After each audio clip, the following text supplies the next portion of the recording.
had asked my guides what I needed to talk about today when I jumped on to do my reading, and what came through is that we really need to breathe. That we need to remember to see the bright sides, so to speak, like seeing the birds, seeing the things that still give us a glimmer of hope and wonder. They're saying to look out for the signs and symbols from our guides, from those that are still here attempting to help guide us. That when we fall into a lack of hope, and we're not present because we're anxious about the future or worried about where we're going, that we lose ourselves to the point where we're not able to then reflect. We're not able to reflect in a way that we can see ourselves or see them. We need to make sure that we are pacing ourselves when it comes to the amount of things that we're ingesting. If we catch ourselves spiraling, we need to pull back. We need to breathe. So again, the breathe is coming through. We need to not be looking to the past for the answers or the future. We need to be in the present moment. What we are doing with our present moment matters. Okay, so I'm going to pull some cards. They're saying we're inside our heads a lot right now. We have interesting themes here. We have a light theme, dark theme, our belief systems, and loss. So having a loss of our belief systems. Maybe worried about things just not being and going the way that we wanted. And they're talking about a rebirth. So like possibly a loss in thinking that we're going to go that way. A very stopped direction. A direction in which we stopped going. We thought that we were coming into like a comfort.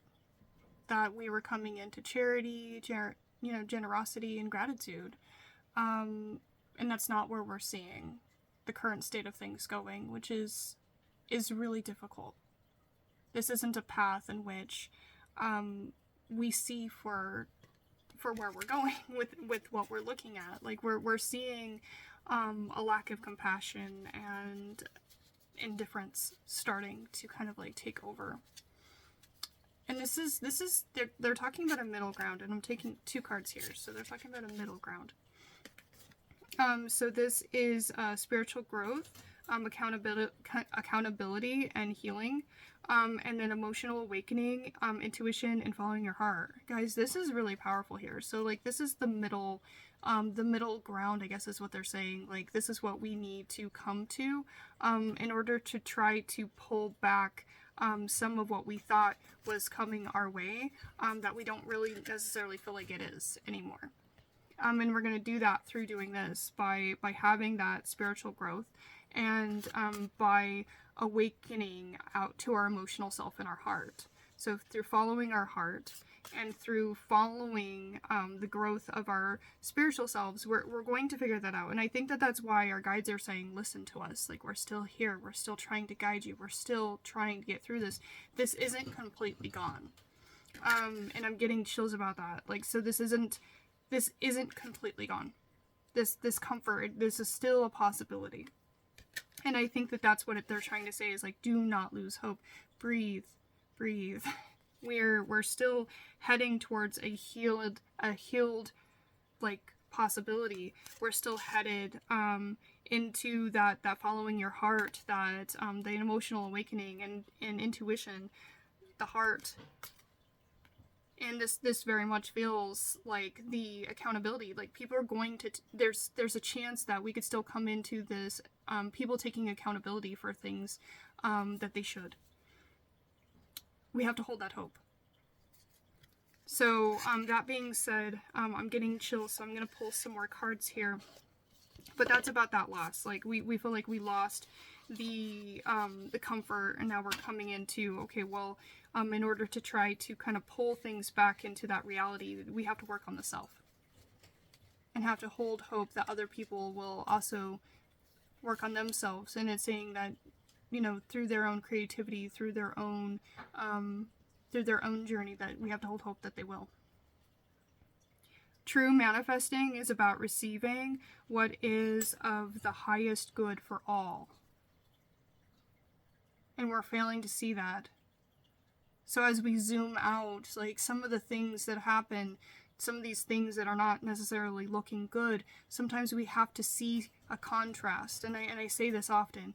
Sometimes bad things have to happen so we know what the bad is, so we can see that, so we can know what we don't want to be. So we can stop being a certain way, remove the mask, see it all, so then that way we can then not be that anymore. It gives us that contrast. We have to see the whole picture, though. Sometimes bad things that happen create the most good, because then we, as a culture, as a community, as a spiritual collective, we then realize we don't want to do that anymore. And then we all heal and we all grow. And we become the best versions of ourselves in that middle ground. More acceptance and understanding. I'm seeing, peace amongst the thorns. Yeah.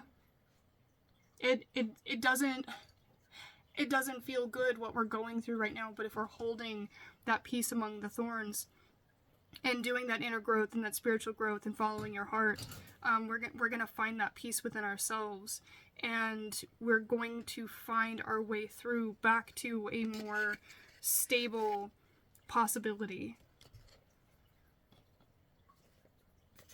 This one is a last in translation, so this is what we're not seeing. So this is the thing that I use this deck because it doesn't say like what the cards meant, what it means. So I'm going to pull a card, and then we're going to kind of say like what we think it means, and then I'm going to pull the book open and we're going to see what it actually means. So this is what we're missing by not seeing that whole picture. I feel like there's misplaced cards. Interesting. That was a weird feeling. Okay, so this is Red Riding Hood. Interesting. Red Riding Hood. And we see two wolves here. She's got a bouquet of flowers. But this to me feels like that trickster, right? That the story of Red Riding Hood is that there was a wolf in her grandma's clothing. She was tricked, and then she was consumed by the end of it. And we're like, why can't people wake up? Like, why can't people see what's happening? And the thing is, we are removing right now all of those masks. That's what we're doing. Where we're taking the grandma's clothes off of the wolf, and then we're exposing the wolf, and we're like, look, there's a wolf. It's been a wolf the whole time. Guys, look, we don't want these things anymore. We don't want the wolves in grandma's clothing anymore. And I think that that's what we're struggling to see with that whole picture, is like some of these things that are happening might expose some of these wolves in the grandma's clothing. So this is 45. So this is foundation found through challenge. So the book says, practice loyalty and respect, trust, commitment, support, and loyalty. See, this is completely different than what we thought the card meant. So we're learning trust, commitment, support, and loyalty. This card was inspired by the tale of Red Riding Hood. Although my painting of the wolves more closely reflect their true nature as loyal team players, and not the big bad depiction of the grim fairy tale. Wolves are fiercely loyal to their pack. They will do anything to protect their families, even if it means sacrificing themselves. In this scene, the loyal and protective instinct of the wolf is apparent, and they circle Red Riding Hood, alert for any sign of danger as they travel through the woods. Loyal is one of the most important qualities of any relationship. Be it romantic, business, friendship, or otherwise, loyalty binds us together with faith, trust, commitment, and support. When we build lasting, loyal relationships, we create deeper bonds, better communication, and a greater sense of security and respect. If by my life or death I can protect you, I will. That's from the Fellowship of the Ring. The quote was in here, in the book here. That's really interesting. So this is about loyalty, and all we saw in this card, even though it wasn't the normal depiction of the Red Riding Hood, right? It taught us loyalty. So if at the end of this, with the unmasking of the wolf, then we come into finding each other and protecting this vision, this vision that we have here of the charity, of the generosity, of the gratitude, of comfort, you know, having that built nest together. Like, we're all in this together. And then we come out of this and we're gonna more fiercely protect the things that we value. Once this is unmasked, and I'm getting full body chills, so that's what it's about. Once we unmask these wolves, then we are able to then understand what we find loyalty for, what we want to protect, so we have less loss. Yeah. And we're struggling to see what we love. We're all connected, and we're failing to see that right now. We're failing to see that this is all our home, all of our home. And this is going to teach us, hopefully, what we value and what we want to fight for. That's the hope. Love you guys. I hope this helped.